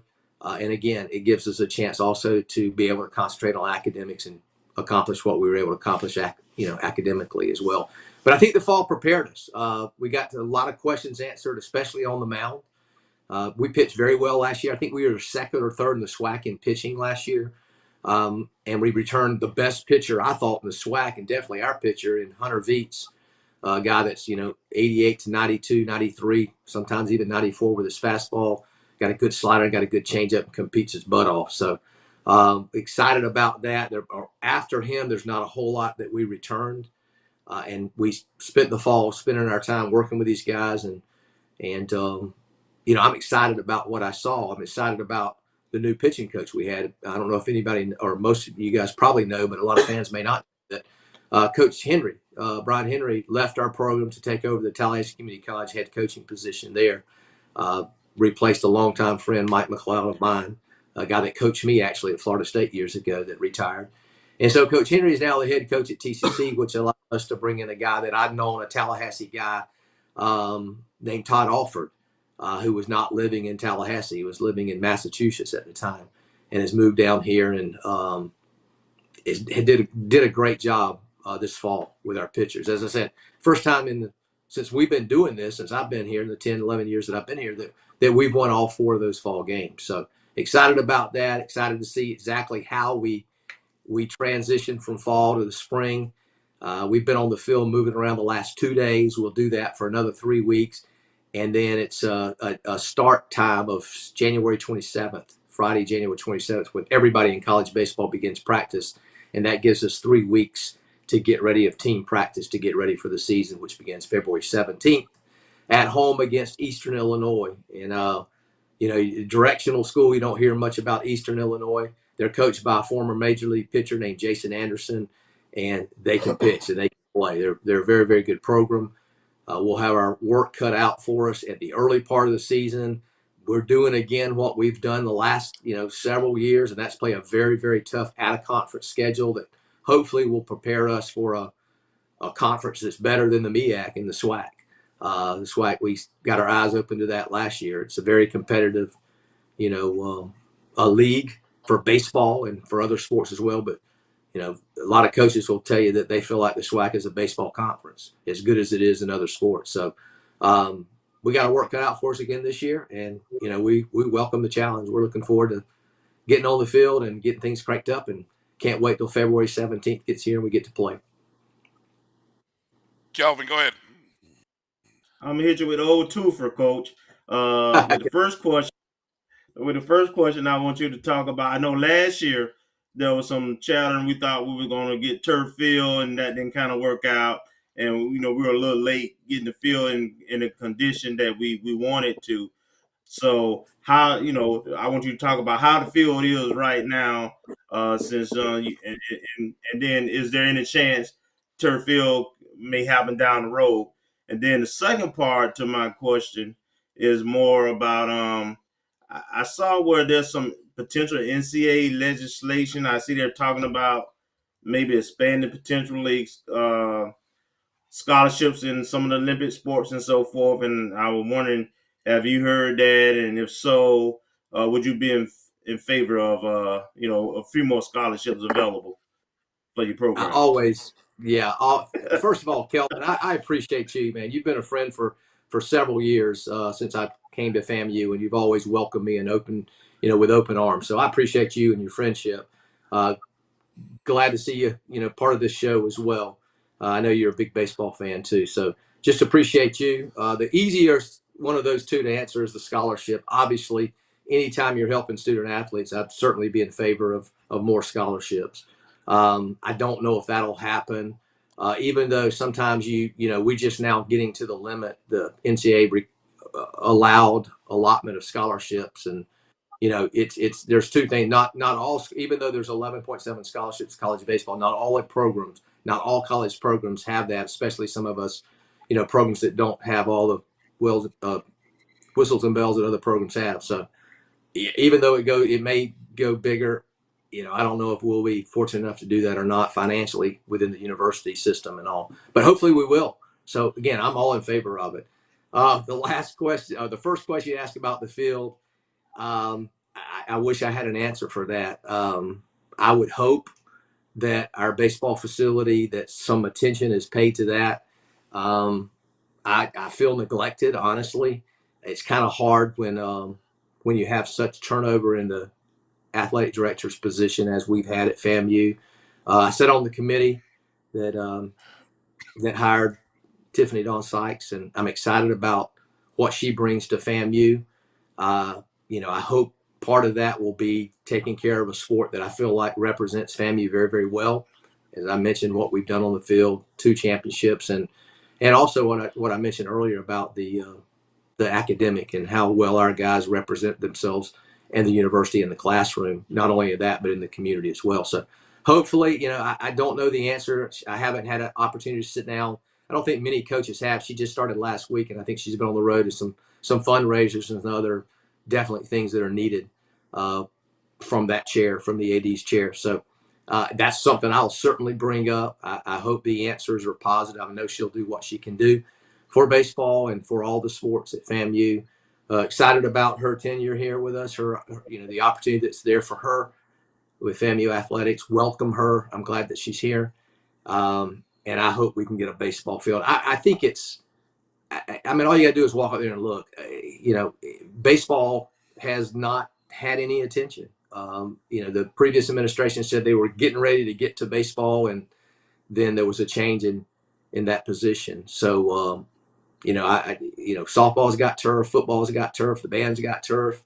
We were supposed to be next to get turf, and then it's kind of fell to the side in the events of the last year or so. So hopefully you keep pushing that for me, Kelvin. I hope all of you do. And it certainly benefit. Here's the reason why. I'm a purist, and when it comes to the game of baseball, I'd rather play on grass. But our kids work on that field like 30 minutes before every practice and 30 minutes after every practice. And it gets old. That's not part of their, job obligation when they come to FAMU to represent us. And with all the things they have going on with classrooms, with practice time and all, there's other things that obviously rather be doing, but it's a necessity. We kill ourselves as coaches working on that baseball field. So, I just hope that can happen. I'm sure the football coaches, the softball coaches, even the band and the directors there will tell you what a convenience it is to just know that you can walk out and practice without all the setup and all the preparing and dragging the field and, cleaning up that you have to do on a natural surface. Just go ahead and mention also, Coach, since we own this, the facilities when you travel to SWAC facilities, the difference that you're recruiting against. We're way down. There are 12 teams in the SWAC. I've been to our 6. We're probably 4th on our side, and there are some great facilities. Grambling, Southern have beautiful facilities on the other side. So we're probably, I would say, we're not the middle of the pack. We're below the middle of the pack in terms of facilities, at least baseball field in the SWAC. So that needs to improve. That certainly helps in recruiting. So I hope, again, hopefully that's something that will get some kind of attention, some kind of love to help our baseball program would be nice. Again, I say this knowing that all the turnover that's been in the AD's chair for all these years, and baseball has been neglected in my what we've done is, since I've been there, we being me and my coaching staff and the money that we've raised have put an irrigation system in. We've put a new batting facility in that was like a $70,000 batting facility. We've paid for, new netting, new backstop, the cement backstop behind home plate, and numerous other things. Kelvin, I think you were instrumental in helping us solicit help from the student government to get the new scoreboard in, which is, I think, a $20,000 plus scoreboard. I mean, the other one looked like Chinese writing with all the lights that were out, before we got that one. So, there's so much that needs to be done there. There's grandstand area, the playing surface is subpar. You mentioned that in the SWAC, and just in all honesty, and anybody can tell you that walks through, we're not only bottom, probably 8th in the SWAC in terms of facilities, baseball facilities, but heck, we're 3rd or 4th in the city, obviously behind Florida State and TCC and Childs High School, maybe even Leon High School. We may be 5th in the city in terms of facility, and that doesn't bode well for recruiting. TCC. So, yeah, absolutely, TCC. Yeah. So, I hopefully that'll happen. Keep waiting for it too, and hopefully now's the time. Okay. Kofi, go ahead. All right, so I'm gonna do my twofer like my brother Kelvin did because I might not get another chance. So Happy New Year. So really, with that whole search, what was the difference with Tiffany Dawn Sykes? What did you like about her that gave you hope for the future? So that's an easy answer. I'm going to show my age with this answer. I remember years ago when I was watching a guy that I actually played college baseball against, or professional baseball against, named Jan.11. People don't realize that Jan.11 was a high draft choice for the Yankees in baseball as well. Jan.11 was getting ready for whatever Super Bowl they won back in the 70s, and they asked him, was he nervous? And his answer was, why would I be nervous if I'm prepared? And he showed that he was prepared and went out and won a Super Bowl. She was prepared. I remember years ago, and this is a long answer to a quick question, but that's the answer. Prepared. I remember years ago when I first got to FAMU, I wasn't pleased with where we were housing our guys on the road. I thought we could do better, so I sent it out that that we were gonna open it up to see who wanted our business, and the person I hired was not the person you would think I'd hired, but she came in and she was prepared, and she, everybody came in and said, okay, where do you want to stay? Where do you travel to? And this young lady came in and said, okay, I've got your schedule. These are the cities you travel to. These are the best hotels. I've got prices for them. It's just blew it away off, because she was prepared. Same thing went with Tiffany when it was her time to be interviewed. She was actually in a foreign country, I forget, Europe or somewhere. And it was 3 or 4 o'clock in the morning. She had a one day to prepare. She wasn't on the initial list of candidates to be interviewed, but because someone dropped out, she was the filler, and she blew the interview away. And that showed me that she was comfortable. I think everybody else, and so she was a long shot. As I said, she wasn't even mentioned in the top 10, I think it was, that we were set to interview to begin the process after taken from a pool of 50 candidates. So she showed she was prepared, and she didn't flinch. That's the whole key. There's some things in life you can't flinch with. And she answered every question, felt comfortable answering those questions. And, she said from day one that she wanted to be the AD at FAMU. She said that for years. And so now she is, and I'm looking forward to seeing how, she takes this opportunity and really makes a name for herself and continues to grow FAMU. Awesome. Awesome. So I'm going to get my little magic wand. It's a pen, but I'm going to pretend as if this is a magic wand. Go on and get your water, Coach. You good? Sorry. I'm going to wave my magic wand right quick after you finish that water real quick. And I'm going to say, a la peanut butter sandwiches, you get the opportunity to wave this magic wand and present your ideal vision right now. You got everything you need. What is your ideal vision for facilities at FAMU? Turf, artificial turf, to make it easier for our guys when they get to the field to be able to practice without worrying about the 30 minutes it's going to take, plus sometimes to get the field ready, not having to fight the hassle to get somebody over to mow the grass, to get somebody to edge the field, to get get a machine every day to drag the field that we have to borrow from facilities, that we have to borrow from Julius and POM. To get a clubhouse at the baseball field so our guys don't have to dress over in Gaither and then drive to the baseball field, which is on the other end of campus. So facilities, I mean, that's the main need. That helps in so many areas. Recruit. Now it's expensive. Make no doubt about it. I mean, it's I expensive. done waved my magic wand, Coach Shoop. So we in the good. land of make believe. So just tell us what you want right quick. Coach, Tell us what you want, Coach Shoop. So it's gonna happen. We're gonna wave it real quick and just tell us what you want. What's ideal? We in the land of make believe right now. Keep going. That's it. So wave that thing twice, man, to make sure it happens. Okay. There we go. Yeah. So what about a stadium, Coach? No, seriously. Is stadium, restrooms, concessions. What is your vision for that? That's it. I mean, you named it. The field, the having a locker room at the field, having a good grandstand area that the fans are comfortable coming to and will come to, and I think they will. Having a concession stand, they have a mobile unit that comes in for some games, and having restrooms that you don't have to worry about the plumbing in that's not 50 years old. Right now we have water in our dugout, but not in the visiting team's dugout, because last time the plumbing in the bathroom messed up. They cut a line, and rather than repairing it, they didn't get the line set back up to the visitors' dugout. So just so many problems that come with facilities that are old. That's not, there's not somebody looking after it every day. That's the main thing with the field. I mean, there's nobody that, maintains it every day.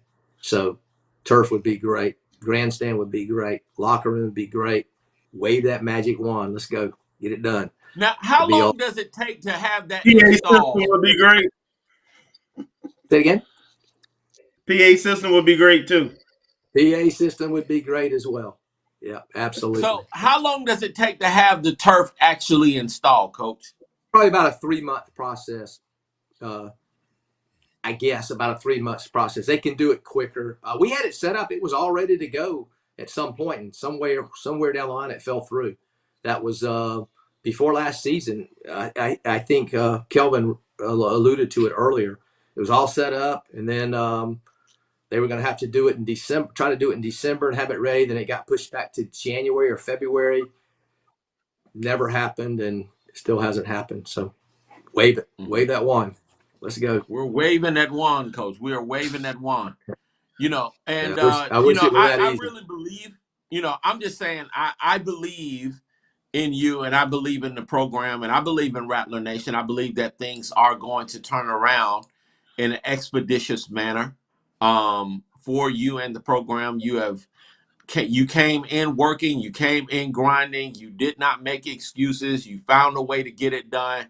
And I personally want to say that I appreciate you and all that you have done for Rattler Nation. It's a big deal because, whether people realize it or not, we are a baseball school. It is, it's not football, but traditionally we do well in baseball, largely because we're in the state of Florida and, all of that stuff, man. But I'm cheering for you. I'm praying that everything that you desire, everything that you need, and then some will manifest. So really with Ted Turner, was that a rumor that Ted Turner was going to give us some stuff? Or was that made up, or is that any truth to that? And if there is any truth to that, do we need to get Ted Turner on the phone and call him back and see what he can do? Yeah, call him up. I'd heard the same rumors. I don't know. I don't know if that were true or not. I heard that he was ready to go, and the rumors I heard was that he wanted to use one construction company, and FAMU, I think, was obligated to use a different construction company, and because of that, there was a parting of the ways. But that's just rumors. Who knows? All we know is it didn't happen. I know that for sure. But there is a lot of tradition at FAMU. When you talk about Hal McRae, the first black manager in Major League Baseball, when you talk about Vince Coleman and all the stolen bases he had, you talk about obviously the only Hall of Famer from Tallahassee that played in a school in Tallahassee. Florida State doesn't have one. They may one day with Buster soon. But Andre Dawson, the namesake of the tournament we'll play in second weekend in New Orleans, the Andre Dawson Classic. Marquise Grissom from up in Atlanta. There's so much tradition here. Coach Lucas, we're going to play the third weekend in the Gar Lucas Classic in Atlanta, named after Coach Lucas's brother, Bill Lucas, who was the first black general manager. Ted Turner hired him with the Braves. I think that was the reason that he was going to donate money to build a stadium at FAMU, because of his connection with his brother, with Bill Lucas. So, I don't know. I don't know what happened, but I do know there's a lot of tradition, baseball tradition at FAMU, and we're going to try to continue to grow that tradition. I love what we do. I mean, I probably should avoid this statement, but I'm going to say this. I love what we do. I get sometimes I get criticized for not recruiting enough black athletes. I try, but what I tell people is, there are a lot of historical black colleges that at one time were all white. There's some that are all black. There's some that are majority of Latino. When you look at Alabama State and their program, because their coach is Latino. We're not any of that. We're not all white. We're not all black. We're not all Latino. We're all together, and I think all together. What we have Let's go. Special. What we have is special because our kids get along so well. I mean, years ago, we had a kid that was a white kid that played. He had a roommate that was black and a roommate that was Puerto Rico. He got a great job, and he's hired both those guys to work for him, and now their families are beneficiaries of having good money and a good life. And that's beautiful to me, man. That's that may be not what everybody wants to hear, but that's what this country needs to hear as much as anything. I'm sure y'all probably talk football about DeMar. Yeah, about DeMar Hamlin, how everybody was unified behind what they saw happen to him. And that was a beautiful story. It ended up being a very beautiful story because of the recovery that he's now going through, and a miracle, basically. But I love what we do, man. I love my kids, all of them. And they know that all they got to do is pick up the phone and call me. We make sure we spend plenty of time, because when I was at Florida State for all those years, it was a realistic thought for half of those kids to have professional aspirations. That may not be the case with us. So their professional aspirations may not be professional baseball, but professional business or professional, whatever they study, professional teacher or whatever. So we stress academics to our kids. We love on them. We've never had a kid that I know of, regardless of color, that didn't enjoy playing for us. And so I look forward to going to the field every day. And I think one thing I wanted to do when I got here was set up a system that not only did I look forward to going to practice, but the kids that played didn't come to practice because they had to, but they came to practice because they want to. Anybody just come out and spend some time watching our kids, how they get along through practice, I think they'll leave being fans, maybe not of FAMU baseball, but of what they see in the dugout from our young men that represent FAMU. Has Ken Griffey, I know his son plays for the football team, but has Ken Griffey Jr. been down to the baseball field at all? Have you met him? Unbelievable. So when his son was coming in on his official visit, Coach Simmons brought him over to the baseball field, and we stopped practice. Obviously, I'm heavy time, even though we're on the clock. In January when we start practice, or February when we were practicing, we stopped practice so that Ken Griffey could talk to our players. And Willie kind of got mad. Coach Simmons kind of got mad, and I was ready to practice, and he needed to go, with some other recruits and do some things, because an hour later, Ken Griffey was still talking to our players. He's just a baseball guy, and our guys were eating it up. At the end, everybody wanted to take a picture with him, a group picture, a team picture with Ken Griffey. And at the end, they wanted to do a tribute picture, which means they all turned their hat around backwards like Junior wore when he played. And it was a special time for us. He is a great guy and a great baseball guy. We've also had Dusty Baker, just won the World Series with the Houston Astros team that I played for. Talked to our team, same situation. Before we were headed to Alabama State like 3 years ago to play a midweek game before we went to SWAC, he came by and spoke to our guys, and it was the same thing. What was supposed to be a 15, 20-minute meeting turned into an hour meeting, and I wasn't going to say a word. I was just going to let those guys enjoy being in the presence of a great big league player and a future Hall of Famer. So we've had some, David Ross, Cubs managers, come and spoke to our team. Several big leaguers mentioned those two as well. Ralph Garr, when we play in the Lucas Garr Classic, Ralph Garr was one of my idols coming up, the Roadrunner, when he played leadoff hitter for the Braves years and years ago. So we try to get as many of those guys that have done well in baseball, but also done well in life, and just are good people to talk to our guys. And hopefully some of that rubs off with them, on them during the time that they're with us and playing for us. How about, Coach? Thank you. All right. Yeah. Coach, we as always, man, we appreciate time. I got a chill on my arm. We talk about, man. We got time though, but I'm like, holy cow, we can end up talking baseball for like the next 2 hours.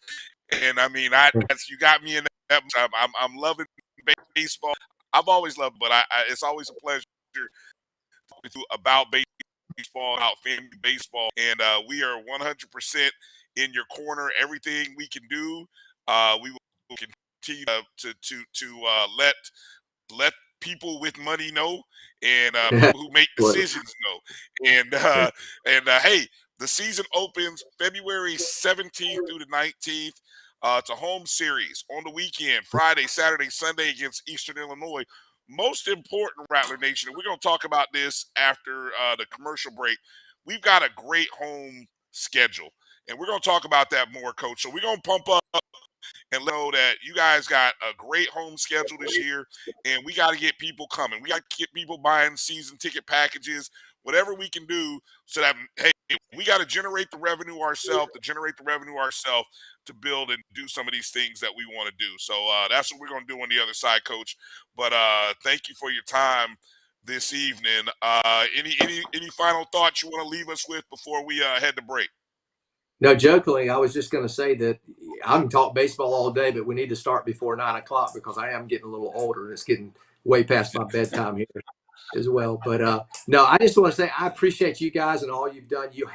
All you guys have supported us, and that's greatly appreciated. And it's made it easier for me coming to FAMU and trying to build a program that would be something that FAMU, not only now but for years to come would be proud of. So happy that I'm here. I'm happy for our young men, and I still think the best is yet to come for FAMU baseball. Yes, sir. All right. Well, we're looking forward to the season opener, February 17th. You're going to hear more about the season over the next couple weeks from us. Coach, thanks for your time tonight. Good health during these next 4 weeks, because we know that's very important. So everybody stay healthy, stay well, and we look forward to seeing you when the season gets ready to start, okay? Thank you, gentlemen. Appreciate it.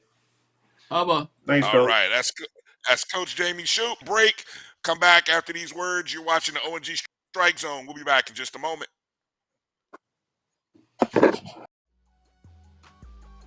This is the Dean of the College of HBCU Sports, Kenyatta Cavill of Dr. Cavill's Inside the HBCU Sports Lab with Mike Washington and Charles Bishop.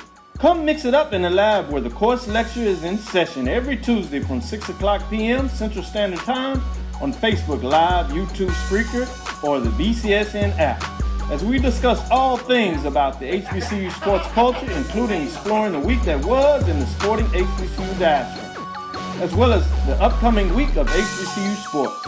With me, the Dean, the College of HBCU Sports, on Dr. Cavill's Inside the HBCU Sports Lab with Mike Washington and Charles Bishop. Course lecture dismissed. From novice to aficionado, find yourself here. high quality cigars, plus personal customer service. Slow Burn is Waco's only mobile cigar lounge, featuring a meticulous, curated collection of premium cigars. Visit our website, www.slowburnwaco.com. That's www.slowburnwaco.com.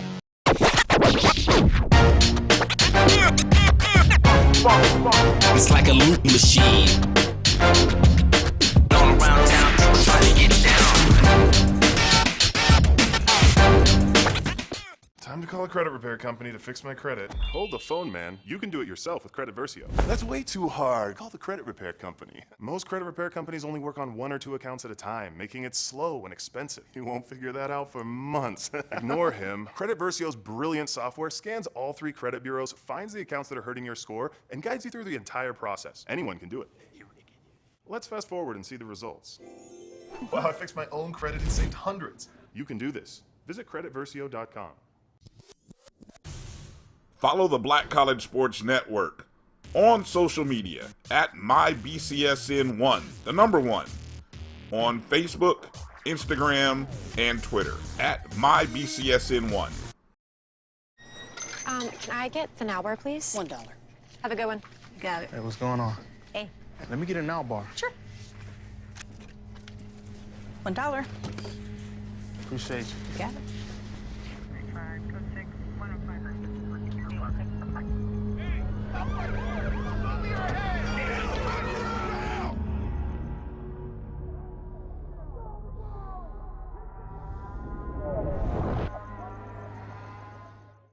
This is Brian Fulford. AD Drew and I are co-hosts of the BCSN Sports Wrap. We talk about all things related to HBCU athletics. From the games, teams, coaches, and fan interest stories, we cover it all. You can find our shows on Facebook at BCSN Sports Wrap, YouTube at MyJBN Online, and everywhere you listen to podcasts like Anchor, Spotify, Google, and Apple Podcasts. You can also find the show on the Jericho Broadcast Network's app.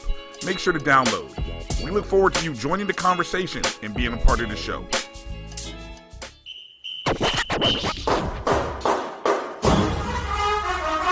Drop that.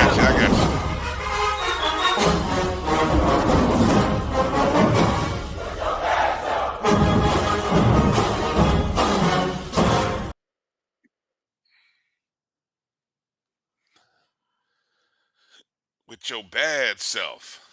Yes, hey, sir. I need welcome to back sip to on the some of OG that Strike Zone. I need to sip on some of that Lipton after that last conversation. That Lipton iced tea. Look, we don't even know. Y'all don't. I'm telling you now. On Facebook, YouTube, podcasts, just go back and listen to the Shoop interview again. That's all I'm gonna tell you to do. Cause that's what we love about Coach Shoop. Coach Shoop be coming through. You know, like what's the Salt Bay? What's the guy they do? The guy who comes in dropping little salt. Hey, Coach Shoop come through dropping breadcrumbs. Like, just telling y'all this, that, and the other. Just trying to let y'all know. Just dropping hints. And once again, he comes in leaving breadcrumbs all over the table. And it's just like, hey, I love having Coach Shoop on. But this is what I'm talking about. This is what gets me upset. And I know y'all, some of y'all, and there's people out there who, oh no, we can't have this meeting and talk. Something Look, about bro, being a disruptor. And look, I'm gonna say this, and I'm gonna get out the way because I do want to make mention here in the baseball schedule. But we can't have our baseball stadium looking the way. Well, I don't even know if it's a stadium. Let's just say our field and bleachers. What we play in is flipping ridiculous. That's all I'm gonna say. What were you gonna add, Kofi? And then I want to highlight some things about the baseball schedule. You really threw me off with that. But let me I have to bring it back on because on purpose. Yeah, On I was purpose. already in rant number 1, and then you went all into facilities, which had me in the rant number 2. But I'm gonna stick with rant number 1. All right. And rant number 1 is I want to start with us and Rattler Nation. Because the Board of Trustees has an open forum for us to make public comments, all of us to make public comments. And we see the condition of what's been going on at our institution. And the last two Board of Trustees meetings, we've had 0 public comments. Now, on the one hand, because the social media pressure is real because they do read what we do say. That being said, it's important to be able to speak truth to power and make a personal appearance and say what needs to be said. The condition of where we are as a program, as an athletic program, is not where we should be. And if we don't get in their face and literally tell them, what we see, and then bring also solutions to the table within the 2-minute time frame that we have to say what we got to say, which is why it would be good for us. It would be good for us, like tag team. I say my little portion, then another part of the team we didn't tag, then we get all of it in. To hit the same things to the point where they have to look at what's going on, because again, it's been too long, Rattler Nation. We have been way too complacent. We have been way too silent. We have been way too weak with our approach concerning what's been happening with athletics, which is why we don't have a regular season conference title in basketball since 1978, which is why the football team has won outright conference championship since 2001. Our women's basketball team hasn't won a title in 20 years now? At least. It's been a More than minute. 20. It's been a minute. If it, men's tennis, thank God for volleyball, thank God for Coach Shoop and baseball. But and the thing is, because we give a damn, we really can do better. We can. And it's time for us to do better. And just like we've been saying, we've been doing so much more with less. Take a guy like Coach Shoop. Imagine this guy doing more with more. He's been so traumatized, he can't even get his full vision out. He just give me a darn turf field. If I just get a turf field and some restrooms, people, with some water out there with pipes that work, if you could just give me that, people, I will be happy. That's how traumatized he is. He can't even get out or even imagine. I had to suggest a stadium with concessions with a darn PA.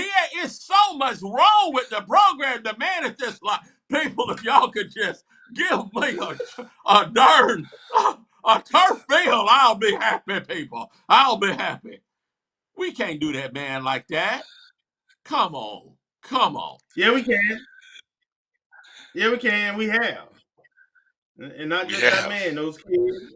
It's bad. We got kids. Those student athletes, yes. That hurt my heart to hear when he said we might have the 5th, that there are 5 other stadiums in Tallahassee, the city of Tallahassee. We ain't even talking about the conference. I can name them. He said the city. Yeah. Bruh. He being kind. He being kind. Honestly, I feel might be not in the top 10. Florida State. 1. Yep. Tallahassee Community College. 2. Rickards High School. Rickards, wow. Charles 3. High School. 4. Leon High School. 5. Lincoln High School. Lincoln 2. 6. Wow. 4 of them are high school You just named 4 high school programs. 5 high school programs. High school programs. Florida High. I love the fact that VP Sykes is in the job now. She has a FAMU email address. So we got to bring these things to her attention. Not that she doesn't know. She probably does. But she needs to know that it's a concern. She needs to know it's a concern. And just we add her to the list of people that we voice our concerns to. And you know, I know there are many things that have to get done, but somehow we've got to find creative ways to get things. Like I was going to suggest, nah, let me not. But let me just say this: the season Suggest it. opens. Well, Suggest I was it. going to say, you know, I would love, even if it had to be a community meetup at the baseball stadium. You know what I'm saying? A community meetup one weekend. Man, we gonna all show up and you know, find some people who know how to do plumbing, find some people who do some construction. Just I know there's probably red tape that somebody's gonna say, oh no, you can't do Listen, this because you got to have a license to do X, Y, and Z. But I'm gonna I tell just you. feel like I'm gonna tell you what needs to happen first, because We Negroes don't need don't do stuff we till don't need no fish fry. We don't need a till you fish make fry. them mad. What? Look, We need look. professional plan, right? I've heard. Let me just say this: since we here now, we've heard about this athletic plan. I know new VP Sykes mentioned it or something. I want to see what this plan is and what's in it. Where it at?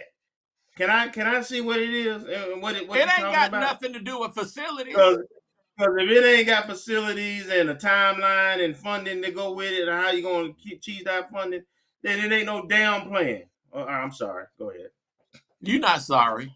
Anyway, here's the thing about this administration. With the field house, nothing happened until some pictures were leaked about the condition of the field house.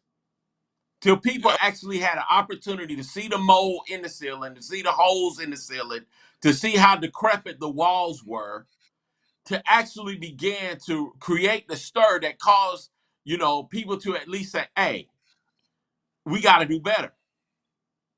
Somebody needs to go down to that baseball field unannounced, take some pictures, walk through with a video, tell me. Then we talk show the about this. distance between the gym and the baseball field and what our baseball players have to go through just to get ready for a game.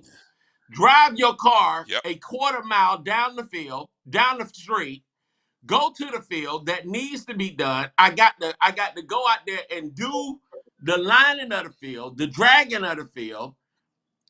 Look for the restrooms that's out there. Let's take a picture of that. Show the press yep, box. You yep. thought the What football press press box? box was bad. Press The box. There's a press baseball press box. box, bro. Show There the is one. concession stand. Show it. Yeah, It ain't none. But yeah.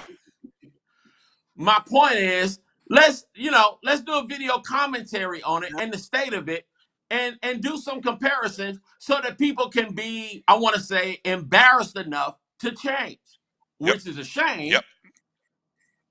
because the president's That's to house get don't people look like to that. move. That's the only way you're gonna get people to move. It's been shown that we don't react unless we're embarrassed. We've already seen that's how some FAMUians act. If we've been embarrassed.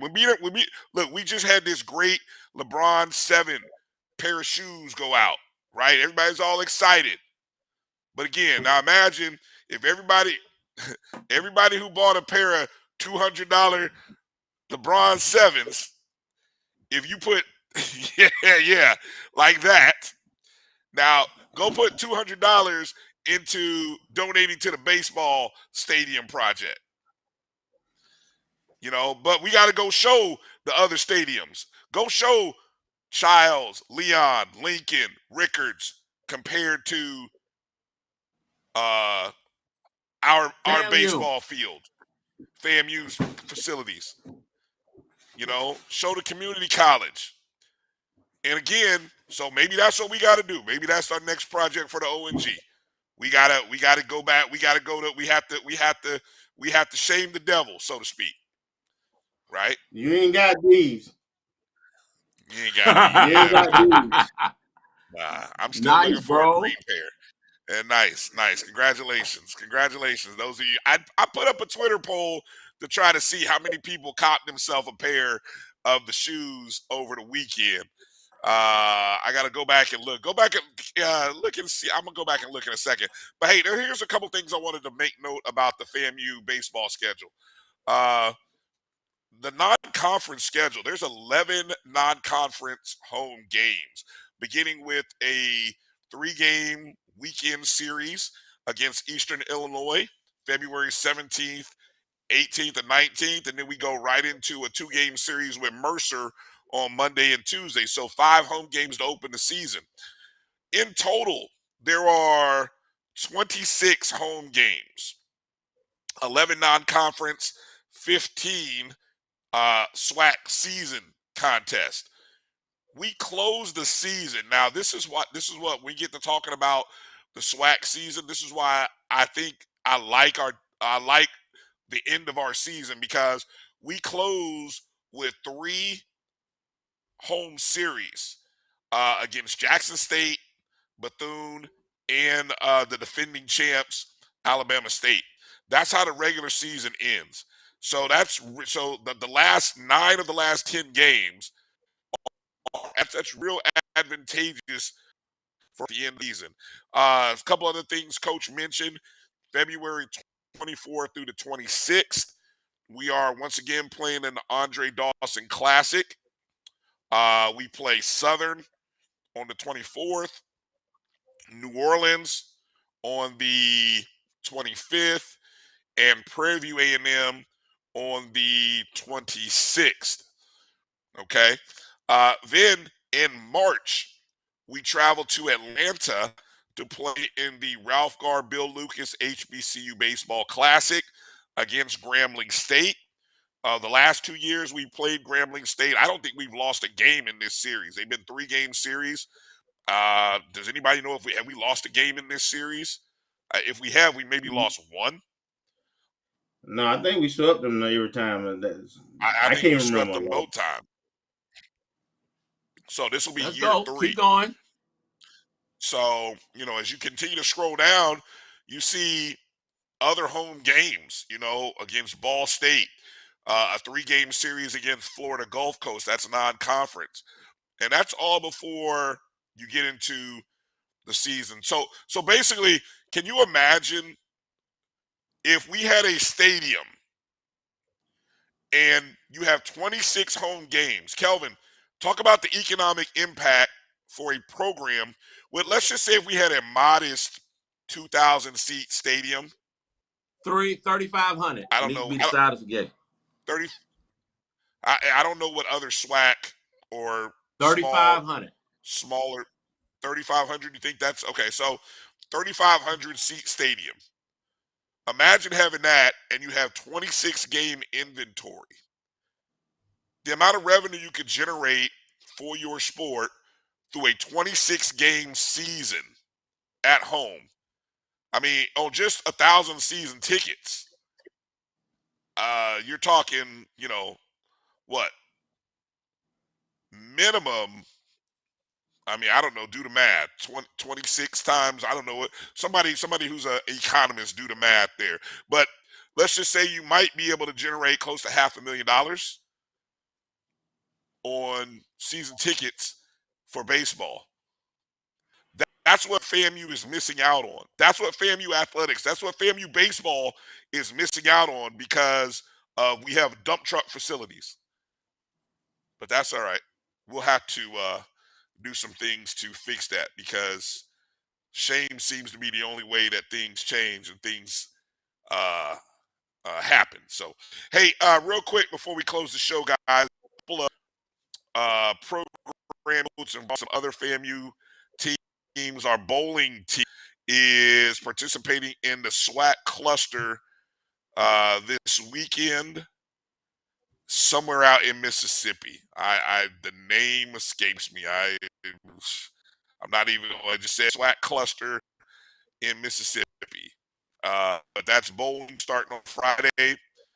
Our track and field, men and women's track and field, are participating in the HBCU showcase in New York.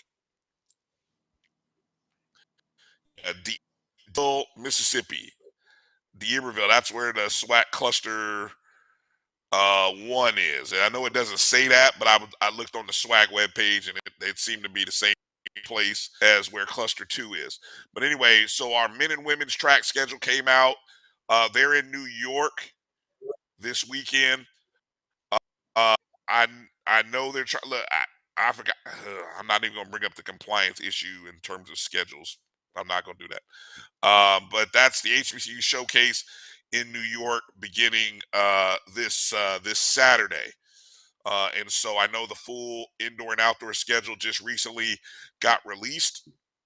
Let me speak on that right quick, Brian, too. That New Please go ahead. York showcase, the New York showcase is a kind of it's a Nike event, and they are actually helping with the cost in terms of travel to that and so forth. I think the university is only having to deal with maybe hotels or something or meals, but Nike is helping out with that. So we're leveraging our relationship with Nike on that, which is a good thing. Again, we are FAMU. There is no way a FAMU coach just said they got field turf on the patch. God bless, love the 100. There is no way a FAMU program should lack and not have what baseball is dealing with. We've got Nike, we've got the band being flown out to LeBron, being out there in the Chosen One Invitational. We're leveraging everything for everybody else. And so, yeah, like Kofi said, I know Kofi said it in jest, but what more do we have to do? I mean, so I wasn't joking. my thing is, look, after compliance, the next person VP Sykes should be looking out for is baseball. I'm not trying to hear anything else. Yeah, let's fix compliance. Yes, I get it. But after that, I want to hear VP Sykes say, we're taking care of baseball. Coach Shoop, it's time. It's time to rebuild. It's time to rebuild. It's time to look. We've got Hall of Famers, legends that have played baseball. I mean, can you imagine? I mean, I'm sure. Can you imagine? Just imagine. I'm gonna leave you with this final thought. Ken Griffey comes over to the baseball field. Now, God bless Willie Simmons for Ken Griffey over to the baseball field. That took guts. That took guts. Think about that. Because if I'm Coach Simmons and I know what our baseball field looks like, it's only out of respect for Coach Shoop am I even bringing Ken Griffey over to that. Right? But it's like, hey, I know the kind of man Coach Shoop is. I'm gonna bring Ken Griffey over. And at some point, somebody had to be a little embarrassed when you look around. And if it wasn't these coaches and players, it damn sure should have been an administrator. It damn sure should have been a marketing person. Damn sure should have been somebody in communications with FAMU when you got a Hall of Famer, Ken Griffey, looking at that dump of a field that we have that we call home, that we ask our coaches and men to go play and on. That's embarrassing. Shame on FAMU. I get pissed off every time I think about what FAMU baseball is giving us. Continually giving us. Coach Shoop and his staff are putting together great teams, great programs year after year. Championships. What'd you say, Kofi? It's all about what? Championships. Absolutely. They've given it to us. They've given it to us. But we giving everybody else everything. Everybody else in the program has gotten something. Ridiculous. Kofi, Kelvin, I'm gonna give you guys the final word so I don't lose anything. Seems like you took it. I did my little rant and everything, and it made you cuss and everything. So I'm done, and I'll see everybody next week. And I'm gonna let. I'm done too. I mean, you was cussing. You named about 4 or 5 cuss words up in there. All right, go on, Kelvin. I'm sorry if I cussed. I didn't think I cussed. I'm sorry, Kelvin. Go ahead. I'm sorry. My apologies. Go ahead, Kelvin. I'll let you finish it up and close the show. I'm gonna be quiet.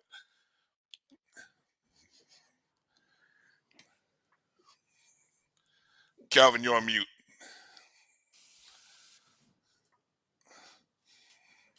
All right, yeah, just we care, man. That's all it's about, and we got to get AD Sykes on here to just kind of give us the lay of the land and see how we can assist and put this plan together and so forth. Just got to put in the work, all of us. And I know Rattler Nation, I got faith in you. We're gonna keep it positive. We're gonna make it happen.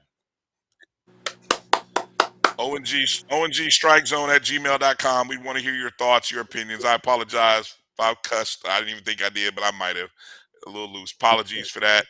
I just get a little passionate every time we talk to Coach Shoop. I get upset because I go back to thinking about how these Bemas came in town, gave away big checks, and then nobody got out. Anyway, let me stop. Anyway, all in the name of FAMU. That's going to do it for tonight's show. Thank you, everybody. Please continue to support the show. Listen to the podcast. Go back and listen to the interview with Coach Shoop. A lot of great nuggets, a lot of great information. Baseball season is a month away. A lot of opportunity to support the baseball program. You can give, I'm sure, through the Rattler. The foundation? Remark money directly to the baseball program. Every dollar helps. Send an email to VP Sykes. Let her know that what we see out on the baseball field is not acceptable. We need a stadium. We need field turf. We need better. Our young men don't need to practice. Don't need to these shoes. They don't need to. Anyway, you know what they don't need. We know what we need. Congrats to everybody who bought some LeBron 7s. If anybody's got a hookup, and I'm looking for the green pair, by the way. Thanks to everybody on. Yeah, let me know. Thanks to everybody on the chats. Great conversation, great thoughts. Again, ONGstrikeZone@gmail.com. Let us know your thoughts. If you got an idea on something that we can get behind to help support and drive awareness, let us know. We want to be a part of change because we give a damn. That's it. That's the name of our show. That's what we do. For our producer, AD Drew, I'm Brian. That's Kelvin. That's Kofi. Rattler Nation, be safe out on these streets. And until we see each other again next Wednesday, make sure to strike, and strike again. Peace and love. We out.